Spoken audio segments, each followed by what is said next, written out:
Masechet Ktuvot, on va étudier le Hashem le Daf Lamed Aleph. On reprend tout au début du Daf. Goufa, Amar Rav Chizda. Donc on revient sur l'enseignement de Rav Chizda. Modé Rabbi Nechonia ben Akana. Rabbi Nechonia ben Akana, qui nous avait dit l'enseignement de Kim Levi de Rabamine, le principe qu'une personne qui devient chayav deux choses sur un acte au même moment, alors là, on le rend chayav que de la grande punition et pas de la petite punition. Et il dit, Modé Rabbi Nechonia ben Akana, quand même il est d'accord, Rabbi Nechonia ben Akana, Begonev, Chelbo Shel Chavero. Une personne qui vole une graisse interdite à manger, qui appartenait à son ami, Ve'achalo et qu'il l'a mangé, chez Uchayav, il a l'obligation de la rembourser à son ami.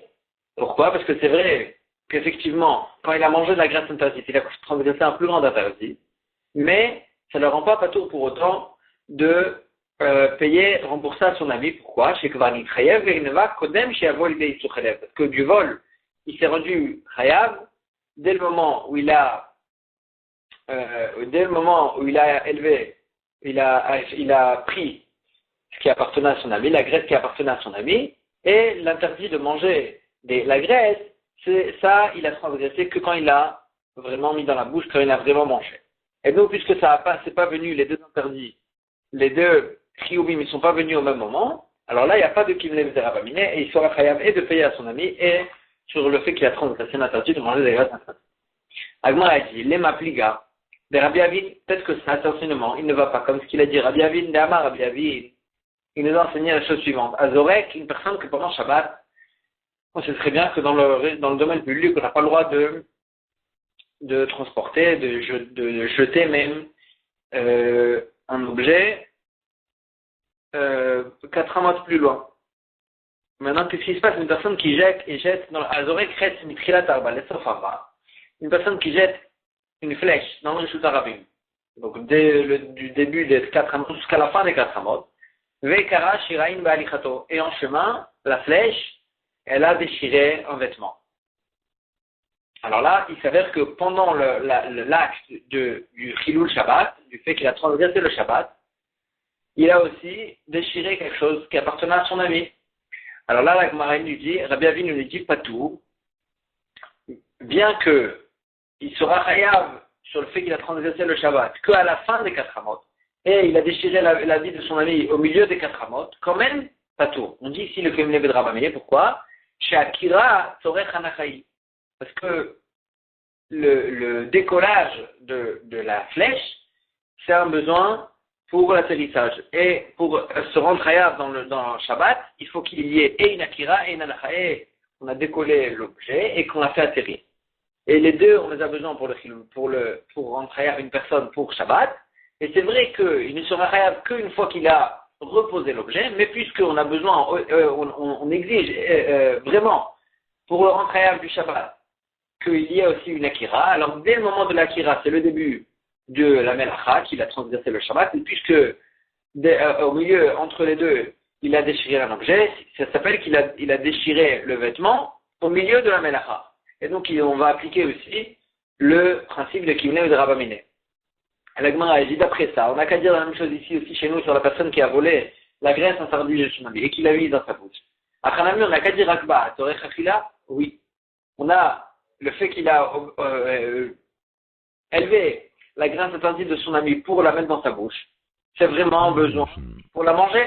Et donc, ça fait vraiment partie de l'interdit de manger la graisse. Et puisque au moment où il a élevé, il a acquéri en fait, il a volé de son ami. Alors là, on a qu'à appliquer le principe de Kinnan et Rabamine. Même si vraiment, il ne sera chayav du fait qu'il a mangé d'une graisse interdite qu'au moment où il a mangé, puisque dès le moment où il a élevé, où il a acquéri, c'est le début de l'interdit c'est le début en fait de la melacha, de l'acte qu'il fait, qui sera interdit du fait qu'il a mangé en fin de compte. Agmara dit, Achi Ashta, il y a une véritable différence entre les deux cas. Hadam, Yefshar la anacha belo akira. Là-bas, dans l'histoire du Shabbat, dans le cas de la flèche, pourquoi on considère que la melacha a commencé dès le début, dès le moment où la flèche elle a décollé? Parce que là-bas, Yefshar la anacha belo akira. On ne peut pas atterrir, l'objet il peut pas atterrir sans avoir décollé. Et donc vraiment le décollage, il fait partie de la melacha. Et puisque, c'est pour ça qu'on considère que la melacha elle a commencé dès le décollage. Et qu'on dira qu'il me le drabamini et tout ce qui s'est passé en chemin. Alors que dans le cas de la graisse, on peut manger sans élever l'objet, sans élever la graisse. Parce que s'il veut, il se baisse, et il mange la graisse quand elle est par terre. Et donc, puisqu'on peut la manger sans l'élever, donc l'élever, ça ne fait pas vraiment partie de l'interdit de la manger. Et donc, c'est pour ça que quand il a élevé, ça n'a aucun rapport avec ce qu'il va faire après pour qu'il va la manger. Et donc, quand il a élevé, il a volé, et il sera khayab sur le vol, et c'est qu'après qu'il sera khayab sur le fait qu'il a mangé la graisse. Il a mis deuxième différence. Adam, là-bas dans le cas de la graisse, Ibaïla Adouré, excuse-moi, dans le cas de la flèche, Ibaïla Adoura, l'omassima aderla. Là-bas, pourquoi on considère que la melacha elle a commencé dès le moment où la flèche elle a décollé? C'est parce que dès qu'il a jeté la flèche, il ne peut plus la ramener. Il ne peut plus la faire descendre. Donc ça s'appelle que son acte, il a été terminé. Lui, à ce moment, dès le moment où il a jeté la flèche, puisqu'elle ne peut pas revenir, il ne peut pas l'arrêter.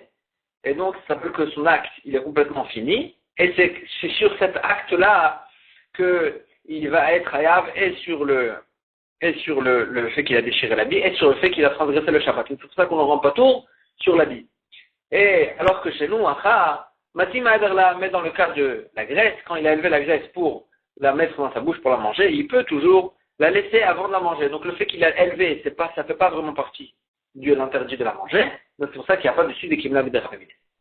La Gemara dit Maïka Ben Aïlishna la Aïlishna. Quelle est la nafremina, la conséquence qu'il y a entre les deux réponses qu'on a données? La Gemara dit Ika Ben Ayou, Amavir, Sakim Birshut Arabin, Vekara Shirain Ba'alichato. Il y a la différence à la nafremina, elle est dans un cas où une personne, il va pas jeter une flèche, mais pendant Shabbat, il va vraiment marcher avec un couteau dans la main, et en marchant, il a déchiré un objet dans le Reshut Arabim. Et donc là, ça va dépendre des deux façons d'expliquer. Là, d'après cette façon de répondre que tu m'avais dit, que la raison pour laquelle, dès le départ, on considère la flèche comme le début de la melacha du Shabbat, et tu m'avais expliqué ça, c'est parce qu'en fait, c'est impossible pendant Shabbat de rendre à une personne avec le simple fait qu'il a déposé quelque chose dans le Reshut Arabim sans qu'il l'ait fait décoller. Et donc, à Hanami, ici aussi, dans le cas du couteau, la anacha ne suffit pas, il faut aussi la akira. Et donc, puisque la akira, le décollage, il fait partie de la melacha, c'est pour ça que dans le cas du couteau aussi, il a commencé la melacha. Au milieu de la melacha, il a déchiré un objet, et donc il sera khayab. Mais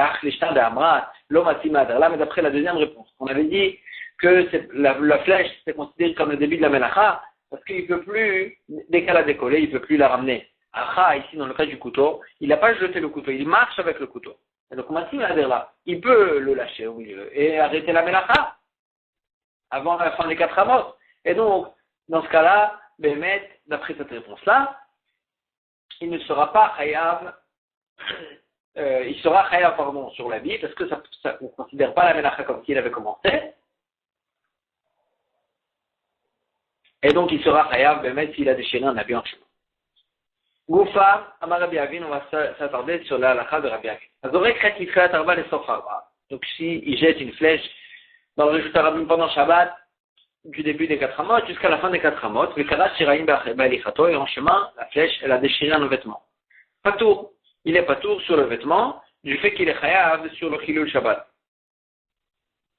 Bien que le Chilul Shabbat, il va être chayav dessus qu'à la fin des 4 amot, et l'habit a été déchiré au milieu, chez Akira, Tzorech Hanachayi. Parce que pour le point de vue du Shabbat, le décollage, on exige le décollage pour arriver à l'atterrissage, et le décollage aussi, il fait partie de la melacha de Shabbat. Mais il dit Rav Bibi Barabaye. Rav Bibi Barabaye, il objecte dessus. Agonev Kis Be Shabbat, Chayav. Une personne qui vole pendant Shabbat un porte-monnaie, donc ça veut dire qu'il est rentré chez son ami et il a pris son porte-monnaie et il est ressorti de chez lui. Agma a dit il est chayav sur le porte-monnaie. Pourquoi? Parce que c'est vrai que quand il sort dehors avec le porte-monnaie, il le transporte dans le Reshut Arabim et il sera chayav sur Ota, quand même il est chayav sur le fait qu'il a, volé. Pourquoi? Chez Kvan, il chayav avec Neva, Kodem chez Avolidé, ils sont ce qu'il a. Parce que, il a été déjà chayav, il s'est rendu déjà chayav sur le vol, quand il a, élevé le porte-monnaie chez son ami, avant qu'il sorte dehors et qu'il le transporte du Rishut HaYachid, du domaine privé au domaine public. Et donc, puisque c'est pas venu au même moment, c'est pour ça qu'il sera chayav des deux. Aya megarer veyotse, megarer veyotse. Maintenant, si il était chez son ami, il a volé le porte-monnaie, mais il l'a pas élevé. Il n'a pas fait kinyan du porte-monnaie en l'élevant, en faisant akbar chez son ami. Mais il le poussait avec son pied ou avec sa main, jusqu'à qu'il est arrivé jusqu'à que le porte-monnaie, il est sorti dehors. Alors là, pas tour.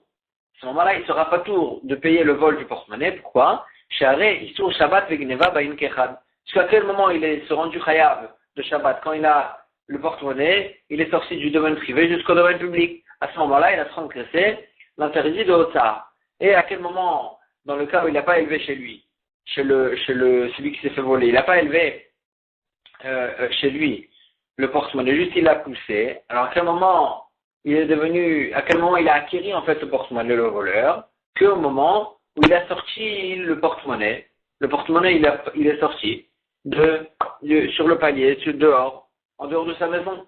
Et donc, c'est à ce moment-là qu'il a fait un kinyan de Meshicha, il a sorti ça du domaine du propriétaire, et c'est à ce moment-là qu'il a acquis. Et donc, puisque le moment où il a transgressé le Shabbat, c'est le même moment où il a aussi volé, alors là, on va appliquer le principe de kinyan de Rapaminé, et puisqu'il est chayav sur Shabbat, il va être patour sur le vol. Agmara dit Vamaï. Pourquoi tu dis que dans le cas où il a élevé chez le voleur, il a élevé dans la maison de celui qui s'est fait voler, il n'y a pas de Kim Navi de Rabamine puisqu'il est chayav dès le départ sur le vol, et c'est qu'après qu'il est chayav sur Shabbat. Vamaï, ici aussi, Achanami, Leima, on n'avait qu'à dire le principe, Agba, Torechotzaï, que quand il a élevé le porte-monnaie, c'est pour le sortir dehors. Et donc, dès le moment où il a élevé, tu as qu'à dire qu'il a commencé dès ce moment-là, la Melacha de Shabbat, et donc tu devrais le rendre patour aussi, sur le vol qu'il fait à ce moment-là. On a dit à Chabem al-Kinal, ici de quoi on parle, Bémet, il est rentré chez son ami pour lui voler son porte-monnaie, et au départ, il a élevé le porte-monnaie pour le cacher chez lui à la maison, chez la maison de celui qui se volait, pas pour le sortir dehors. Et donc, le fait qu'il a élevé, à ce moment-là, il n'a pas commencé la malacha du Shabbat, parce qu'il ne comptait pas le sortir dehors, il comptait juste le voler. Et c'est qu'après, Benimlach Allah il a changé d'avis, et il a dit Veotio, il a sorti dehors. Et donc, dès le départ, quand il a élevé, il a volé. Il n'y avait pas du tout d'intention de faire transgresser le Shabbat. Et ensuite, il a aussi décidé de sortir dehors avec.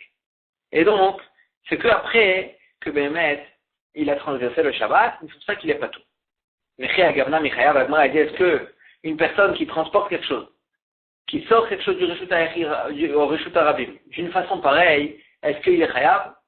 Pourtant, nous on sait qu'il faut une personne pour le rendre chayav quand il transporte du Rishut Arabim au Rishut Arabim, il faut que quand il prend ça dans le Rishut Arabim, il ait l'intention dès le départ de le sortir dans le Rishut Arabim. D'où on voit ça. Amar Rav Simon, Amar Rav Ami, Amar Rabbi Yochanan. Amefane Chafatim, une personne qui est chez lui à la maison et qui bouge des objets, des avis d'un coin à l'autre dans la maison.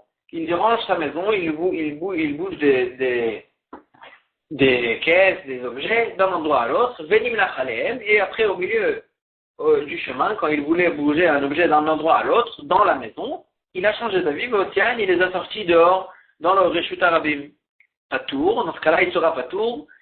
Shelo Aïta Akira Misha Rishon Alekar. Parce que quand il a déraciné l'objet, entre guillemets, quand il a fait décoller l'objet, il n'a pas fait décoller pour le sortir dans le Reshut Arabim. Il faut que la Akira, elle soit avec l'intention de le sortir par dehors. Et donc, une personne comme ça, il a fait la Akira dans le Reshut Arabim, pas pour le sortir dehors, pour le changer d'endroit, pour lui changer d'endroit dans le Reshut Arabim.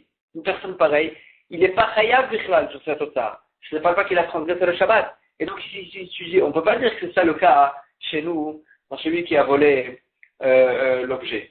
Et donc, tu es obligé de dire en fait qu'il comptait le sortir dès le départ. Et donc, c'est pour ça qu'il est khayab sur Shabbat. Et donc, si il est khayab sur Shabbat, revient la question, puisqu'il comptait l'élever pour ça, pour le sortir dehors dès le départ, alors là, la Agba, elle fait partir en fait de la melacha du Shabbat. Et donc, ça s'appelle qu'il a volé au moment où il a commencé la melacha. Et donc, pourquoi il est pas tout, et pourquoi il est chayav, et tu dis que s'il n'a pas commis ces deux avérotes au même moment. Pourtant, c'est le début de la melacha, au moment où il a volé. Et la Gemara dit, Bémet, tu peux pas dire, l'otemal menat latnio. C'est sûr que quand il a élevé le porte-monnaie, il voulait pas le cacher chez lui. Et là, le menat lotio. C'est sûr que tu es obligé de dire qu'il a élevé pour le sortir dehors. Et donc, revient à la question. Ici, de quoi on parle? La Gemara a dit, on parle d'un cas où il a élevé pour sortir dehors. Il a élevé pour sortir dehors, Bémet. Et si c'est comme ça, s'il a élevé pour sortir dehors, donc on avait posé la question, le vol, il se passe au début de la Ménacha. Avec moi, il dit effectivement, mais ici, on parle d'un cas où, en chemin pour sortir dehors, il s'est arrêté. C'est chez Ahmad. Il s'est arrêté de marcher. Et donc, quand il s'est arrêté de marcher, alors là, en fait, il a arrêté sa première alicha. Sa première agba, elle s'est arrêtée. Ça ne s'appelle pas, après maintenant, quand il va continuer à marcher, c'est à ce moment-là qu'il fait la akira du Shabbat. Donc l'objet, il a été volé dès le moment où il a élevé. Après, quand il s'est arrêté, ça y est, c'est fini. Il a que volé et il n'a pas transgressé le Shabbat encore. Maintenant, quand il va recommencer à marcher, c'est comme si il va faire une nouvelle akira, et à ce moment-là, ça n'a aucun rapport avec le vol, c'est pour ça qu'il est khayab sur le vol, bien qu'il sera khayab par la suite sur le Shabbat, parce que la melacha du Shabbat, elle a commencé qu'après qu'il a recommencé à marcher. Agma, elle s'étonne, elle dit, elle analyse. Amad Lemaï, pourquoi il s'est arrêté de marcher cette personne? Il est katef.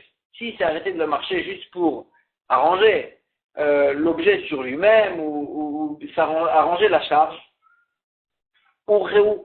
Ça ne s'appelle pas qu'il s'est arrêté vraiment de marcher. C'est la façon normale de marcher. On s'arrête pour arranger la charge. Et donc, ça ne s'appelle pas qu'il a arrêté la première akira. Et donc, ça fait vraiment partie de la melacha du Shabbat. Et là, tu es obligé de lui dire, on met de la fouche qui s'est arrêté, se reposer. Et donc, mettre la première akira qu'il a fait, elle s'est finie. Et donc, sur la première akira, il était khayab que sur le fait qu'il a volé l'objet. Et après, sur le Shabbat, c'est une nouvelle akira. Et donc, c'est pour ça qu'il est khayab sur le 2. Et aval et katef, mais Bémet, dans un cas où il s'est arrêté pour arranger à la charge, pas tour. Il devrait être pas tour. Parce que la melacha du Shabbat, elle a été faite sur le même acte que le vol, du fait que quand il s'est arrêté, ça ne s'appelle pas qu'il s'est arrêté vraiment. Parce qu'il s'est arrêté juste pour arranger la charge. Et donc, elle s'étonne, elle dit, si Bémet, il y a une différence pareille entre pourquoi il s'est arrêté. Est-ce qu'il s'est arrêté pour se reposer ou bien pour arranger la charge? Alors là, à cette année, pourquoi dans la Sefa, on a été chercher un cas, quand il y a Megarer Veyoté, que s'il n'a pas élevé l'objet, il a juste glissé l'objet par terre, poussé l'objet par terre, et que dans ce cas-là, il ne sera pas tour du fait que le vol a été fait vraiment au même moment où il a transgressé le Shabbat, quand l'objet est sorti dehors. On n'avait pas besoin d'aller chercher un cas pareil, on n'avait qu'à dire une différence, même dans le cas où il a élevé l'objet. Pas mettre que dans quel cas il sera khayab de remettre de la fouche quand il s'est arrêté pour se reposer. Que là, le vol, il n'a plus aucun rapport avec le chilul Shabbat. Avant les cassettes, mais s'il s'est arrêté pour arranger sur lui la charge, il ne fera pas tout du fait que l'acte chilul Shabbat, il a commencé dès le moment où il a élevé l'objet chez lui à la maison. Et puisque c'est au même moment où il a volé, il ne fera pas tout. Quand on a été chercher un cas où il a tiré l'objet. Et là, elle dit, Hammani, ici ça va comme qui? Bénet, elle dit, on ne parle pas d'un cas où il s'est arrêté de marcher. Pourtant, on s'est posé la question s'il ne s'est pas arrêté de marcher. Alors pourquoi on a dit qu'il était khayab et sur le vol et sur Shabbat? Pourtant, dès le moment où il a élevé l'objet pour le voler et pour sortir dehors, à ce moment-là, a commencé la melacha, il aurait dû être khayab que sur le Shabbat et pas sur le vol. du fait que les deux choses se passent au même moment? La Gemara dit là, elle dit ça va comme qui? Ben Azaï. Ça va d'après Ben Azaï. De Amar, que lui il a dit au sujet du Shabbat, mais à l'air qui est au même d'amis. Une personne qui marche, chaque pas est considéré comme un nouveau pas, comme une personne qui s'arrête du premier pas et qui fait un deuxième pas. Et donc chaque pas il n'a pas de rapport avec l'autre. Et donc, toute personne qui marche s'appelle qui s'arrête et qui continue, il marche. Il s'arrête et il fait un nouveau pas. Il s'arrête et il fait un nouveau pas. Comme ça, Ben Azaï, il voit les choses. Et donc, au sujet, et donc au sujet du Shabbat, c'est que sur le dernier pas qu'il va faire en sortant de la maison avec l'objet dans la main, c'est que sur ce pas-là qu'il sera réel sur le Shabbat. Alors que les pas d'avant alors que le vol, il a été réel dès le moment où il a élevé l'objet. Et donc, d'après Ben Azaï, il n'y a pas de rapport entre le vol et la transgression du Shabbat. Du fait que la transgression du Shabbat va se faire que sur le dernier pas qu'il va faire en sortant de la maison. Et donc, c'est pour ça que le sujet du Shabbat, c'est pour ça qu'il sera khayab des deux. Et donc la Gemara a dit d'après ça, d'après Ben Azaï, d'après ce que tu m'expliques maintenant que ça va d'après Ben Azaï, c'est pour ça qu'il est khayab des deux. Aval Zorek, mais dans un cas où il va jeter l'objet. Il élève le porte-monnaie qu'il vole et il le jette dehors. Dans ce cas-là, Patour, il devrait être Patour. Zorek Maï, Patour, il devrait être Patour, parce que là, ça fait partie de là que c'est khayab dès le départ. Tu peux pas dire comme Ben Azaï qui s'appelle chaque pas. S'il fait même pas de pas, il a jeté l'objet. Et donc, la Gemara a dit ici, il y avait mettre une différence comme ça entre si il a marché avec l'objet ou bien il a jeté l'objet dehors. Niflok, Benitne, Vedida, on avait qu'à dit la Mishnah, on avait qu'à dire une différence dans le cas où il a élevé l'objet. Quand est-ce qu'on a dit qu'il était khayab sur le vol et sur Shabbat? C'est que s'il marchait avec l'objet en sortant. Aval les oreilles, mais dans un cas, il a jeté l'objet dehors, alors là, il sera pas tout. Pourquoi tu as besoin d'arriver à un cas où il a glissé l'objet dehors pour nous dire qu'il n'est pas tout? Alors, a dit, effectivement, tu as raison, mais on a donné un chidouche spécial dans le cas où il a traîné l'objet. C'est quoi le chidouche? J'aurais pu croire que de traîner l'objet dehors, c'est pas la façon normale de sortir un objet du Rishut HaYachid au Rishut HaRabim. Et donc, puisque c'est pas une façon normale, il ne sera pas khayab sur la transgression du Shabbat. Il n'a pas transgressé, il n'a pas fait la malacha de sa façon normale. J'aurais pu croire comme ça. Et donc, il ne sera pas khayab bichlal sur le Chilul Shabbat. Et moi, dit qu'en Mashman, c'est ça qu'on nous apprend ici un chidouche. On nous apprend ici un chidouche que même une otsa, pareil, est considérée une otsa, et il sera khayab dessus pendant Shabbat, du fait qu'il a transgressé le Shabbat. Moi, dit de quel objet on parle qu'il a traîné dehors, que dessus tu me dis que j'aurais pu croire que c'est pas la façon normale de traîner, de sortir l'objet, et j'aurais pu croire qu'il aurait été pas tout. Bemaï, de quoi tu parles? Iberavrevé, si c'est une grande caisse. Ou Réou, c'est normal de la traîner dehors. Il n'y a pas d'avamina que c'est pas la façon normale et qu'il ne sera pas khayab dessus sur le Shabbat. Il les douterait. Si c'est une petite caisse, alors Béhémet, j'avoue Réou, Béhémet, c'est pas la façon normale. Et donc pourquoi il serait khayab dessus pourquoi il serait khayab dessus sur le Shabbat du fait qu'il n'a pas sorti, il n'a pas fait au Sahara de cette caisse de façon normale? Et là, moi, il dit Bémité, on parle d'une caisse moyenne. Sur la caisse moyenne, j'aurais pu croire que c'est pas la façon normale, Kamash Malad, que c'est lui, il est lui khayab dessus pendant Shabbat. Alors, il m'a dit, elle continue à analyser, on parle quand il a glissé cette caisse dehors, et c'est de cette façon-là, et qu'il a transgressé le Shabbat, et qu'il a acquis ce qu'il a volé. Du fait qu'il a fait Meshicha, il a tiré vers lui cet objet qu'il a volé. Il a sorti, il a traîné dehors, il a sorti où? Il est appelé le Rishut HaRabim. S'il a sorti dans le domaine public vraiment, alors là, sur Shabbat, il a transgressé le Shabbat du fait qu'il a sorti du domaine privé au domaine public. Mais il n'a pas volé du fait qu'on ne peut pas acquérir quelque chose. Meshicha, le kinyan de Meshicha, la façon d'acquérir en traînant la chose, c'est que s'il a traîné, il a ramené dans son domaine, dans un domaine public. Et donc s'il a traîné dehors, dans le Reshut Harabim, c'est vrai qu'il a fait le Shabbat, mais il n'a pas volé. Il est appris le Reshut Harabim. S'il a sorti de chez celui qui s'est fait voler, jusqu'au Reshut Harabim, jusqu'au domaine privé. Alors là, il sort Gnevaïta. Du fait qu'il a acquis en tirant ça dans un domaine privé, il a acquis l'objet. Et donc, il a transgressé l'interdit de voler. Ça d'accord, mais sur Shabbat les cas, il n'a pas transporté quelque chose d'un domaine privé à un domaine public. Il a transporté d'un domaine privé à un autre domaine privé. Et donc, il ne transgresse pas le Shabbat. Et donc, c'est quoi le cas où il transgresse et le Shabbat et qu'il a volé au même moment? L'autre, c'est Michal Agman, a dit de quoi on parle. Il a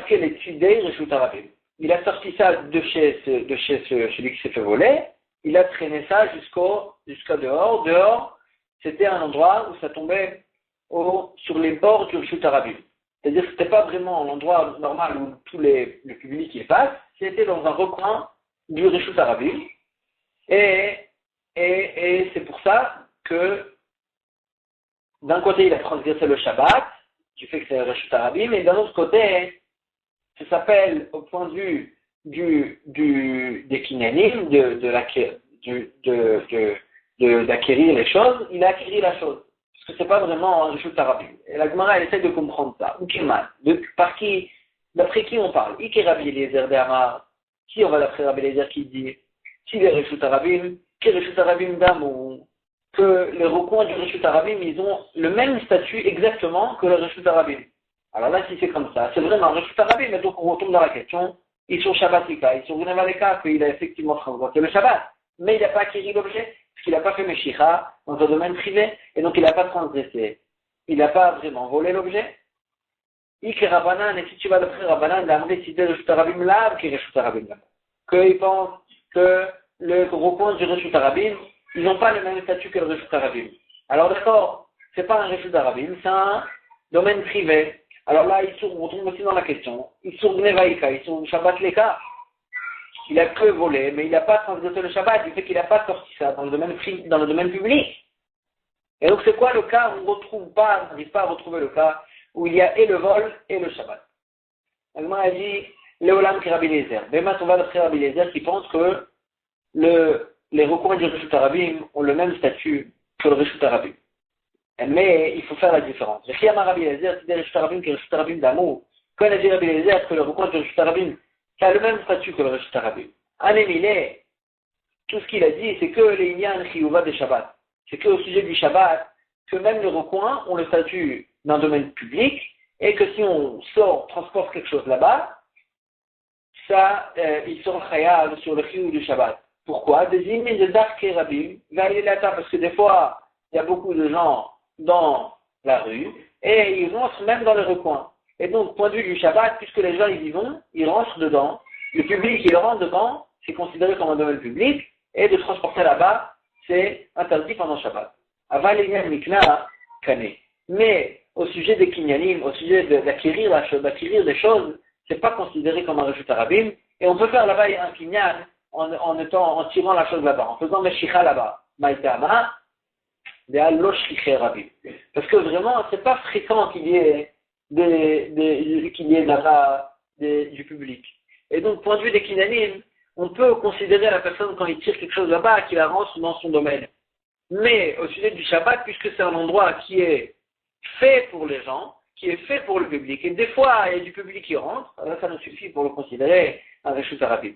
Et donc cette personne qui a tiré la chose là-bas, pendant Shabbat, au sujet du Shabbat c'est un Reshut Harabim, et donc il a transgressé le Shabbat, mais au sujet du Kinyan c'est pas un Reshut Harabim, et donc il a aussi volé la chose du fait qu'il a acquis dès le moment où il a tiré dans les recoins du Reshut Harabim. Alors Rashi Amar, Rashi donne une autre réponse. Kegon, mais on ne parle pas des recoins du Reshut Harabim. Il n'a pas sorti ça dans les recoins du Reshut Harabim. Kegon, quand il a traîné, il a tiré dehors, et chez tiré Kiadon et Mata Mishosha. Il a mis sa main à l'extérieur, dans les 3 safrim du sol. Et donc, quand il a tiré l'objet et que l'objet il a atterri dehors dans la main de la personne, c'est à ce moment-là qu'il va qui va acquérir le vol, donc c'est à ce moment-là qu'il a volé, et c'est à ce moment-là aussi qu'il a transgressé le Shabbat. Si sa main, Vekiblo, et il a atterri l'objet dans sa main, Kede Rava, Dama Rava, comme s'il a dit Rava, Yado Shel Adam, Chashuvalo, Ke'arba al-Arba. La main de la personne est considérée comme un domaine de quatre amot, sur 4 amot au sujet du Shabbat, que ça s'appelle, qu'il a fait vraiment une anacha, il a déposé l'objet sur un reshoot, sur un endroit normal, bien que c'est qu'une main, la main elle est assez importante pour la considérer comme un domaine sur lequel l'objet il a atterri, et il sera khayab sur le sujet du Shabbat, au sujet du Shabbat, et comme ce au sujet du Shabbat c'est considéré comme un domaine pour le rendre khayab au sujet du Shabbat, aussi pour acquérir la chose, c'est considéré comme s'il a élevé l'objet au-dessus des 3 tfachim, parce que généralement pour acquérir quelque chose, il faut élever au-dessus des 3 tfachim. Mais ici on a dit qu'il a mis sa main en dessous des 3 tfachim, pour qu'au sujet du Shabbat il soit khayab. Si c'est au-dessus des 3 tfachim, c'est pas qu'il a déposé dans le Reshut Harabim. Et donc, ici on a dit en dessous des 3 tfachim, mais puisque au sujet du Shabbat ça s'appelle comme un domaine sa main, ça veut dire que sa main elle est vraiment importante. Alors là, pendant Shabbat, il pourra faire un kinyan, bien que sa main elle est en dessous en dessous des 3 tfachim du sol, et quand même il va acquérir la chose, et donc le Shabbat et le vol, il arrive au même moment, et c'est pour ça qu'il n'est pas tour sur le vol. Rav Acha Matne Achi, Rav Acha, donc comme ça il a enseigné cette réponse-là. Ravina Matne, Ravina il a enseigné une autre réponse, le Olam d'Arke le Reshut Harabim. Behemet, il a fait une Meshicha dans le Reshut Harabim. Il a traîné l'objet dans le Reshut Harabim. Nous on s'était étonné. Dans le Reshut Harabim, on ne peut pas faire de Kiyan, on avait donné 2 réponses, ou bien dans la recoin du Reshut Harabim, ou bien qu'il a mis sa main en dehors. Mais lui, Ravina, il dit, ben mec, il a sorti ça dans le Reshut Harabim complètement. Donc la question revient, c'est vrai qu'il a transgressé le Shabbat, mais il n'a pas acquis l'objet. Agma a dit, le Reshut Harabim l'a mis Kana, et même dans le Reshut Harabim, il pense qu'on peut faire une Meshicha. Une personne qui traîne un objet dehors, dans le Reshut Harabim, il peut faire une Meshicha. La Meshicha, elle marche, même dans le domaine public. Et donc il y a ici une marloquette. Est-ce qu'une Meshicha, généralement, on peut acquérir un objet en faisant Meshicha dans le Reshut Harabim ou pas? Et l'Agma a dit, c'est quoi la base de cette marloquette-là? Les deux, ils sont marloquettes sur comment déduire de la Mishnah suivante. Detnan, il y a écrit dans la Mishnah, Aya Moshcho Veyotse Umet, Ubet Birshut Baalim Patour. Une personne qui a volé une vache, par exemple, et qu'il a tiré, il a tiré pour sortir du domaine du propriétaire, de celui duquel il a volé. Mais la vache, elle est morte en chemin. Birshut Baalim, quand elle était encore chez son propriétaire. Alors là, Agma a dit, Patour, il sera Patour, parce que c'est pas considéré comme s'il avait déjà volé. Une personne qui vole une vache, et la vache elle meurt après qu'il ait volé, alors là il doit la rendre, il doit la rembourser. Mais si la vache elle est morte avant qu'il ait eu le temps de la voler, alors là elle est morte, la vache, c'est son propriétaire, donc le voleur il n'a aucun inclus, il n'a pas encore eu le temps de la voler. Et donc là il a dit, si en étant mon cher, en tirant la vache, déjà la vache elle est morte, alors là puisqu'il n'a pas encore eu le temps de la voler, ça ne veut pas qu'il a acquéri le voleur il n'a pas encore acquéri, et donc il sera pas tôt. Igbio, mais par contre, s'il a élevé la vache, ou bien qu'il a eu le temps déjà de le sortir la vache de chez son propriétaire, ou mais et ensuite la vache elle est morte, alors la chayav, puisqu'il avait déjà volé avant qu'elle soit morte, il sera chayav de rembourser la vache à son propriétaire. Et là, la question elle se pose comment déduire cette Mishnah? Ravina Daïk Merecha, Rava Daïk Mesefa. Chacun, il était Médaïek, il déduisait une autre partie de la Mishnah. Ravina Daïk Merecha, Ravina, il déduisait la Recha. Qu'est-ce qu'on a dit dans la Recha? Aya Moshkoumet, Birshut Baalim Pato. Il a tiré la vache et elle est morte. La vache, le taureau, quand elle était encore chez le propriétaire, il est Pato. Tama Demet Birshut Baalim. Et lui, il déduit comme ça. La raison pour laquelle tu dis qu'il est mort là-bas, le taureau il est mort chez son propriétaire. Haoti Omerchut Bali. Machma, que s'il a eu le temps, le voleur, de la sortir du domaine du propriétaire en l'attirant, ou met, et c'est qu'après qu'il est mort Khayab, il sera Khayab dans un cas pareil, parce que tu l'as considéré dès qu'il a sorti en l'attirant du domaine de son propriétaire, le voleur, il a déjà acquis, et après si elle meurt, c'est le problème du voleur. Et le voleur, il sera capable de la rembourser. Ça veut dire que même une personne qui tire quelque chose dans le domaine public, parce que quand il a sorti de son propriétaire, il a sorti dans le domaine public, et donc ça veut dire qu'une personne qui sort quelque chose dans le domaine public, il acquiert la chose. Et donc ça veut dire que Meshicha, elle marche, même dans le Reshut Arabi. Rav Acha,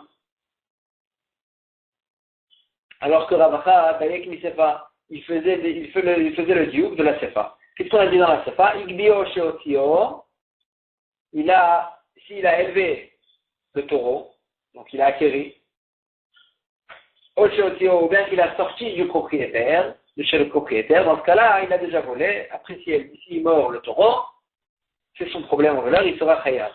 Et la Gemara elle fait un diouk, Otsa, du Miade Agba, quand tu dis qu'il a sorti, il faut que ça ressemble au cas où il a élevé. De la même manière que quand une personne elle élève un objet, ça s'appelle qu'il est rentré dans son domaine.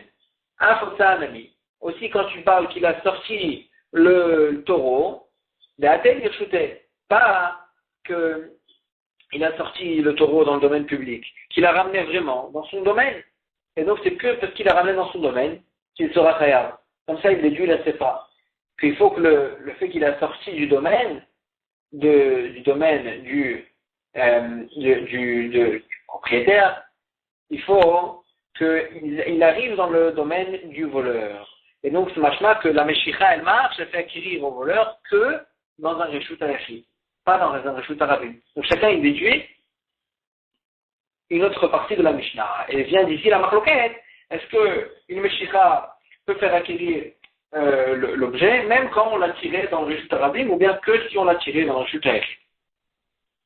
Alors, elle dit d'accord, chacun il le dit d'une autre partie. Maintenant, chacun, il a aussi une question de la partie de la Mishnah qu'il n'a pas déduit. Le Ravacha Kashi Aresha. Ravacha, sur lui, il a une question sur lui de la Resha. Le Ravina Kashi Sefa, et pour Ravina, il y a la question de la Sefa.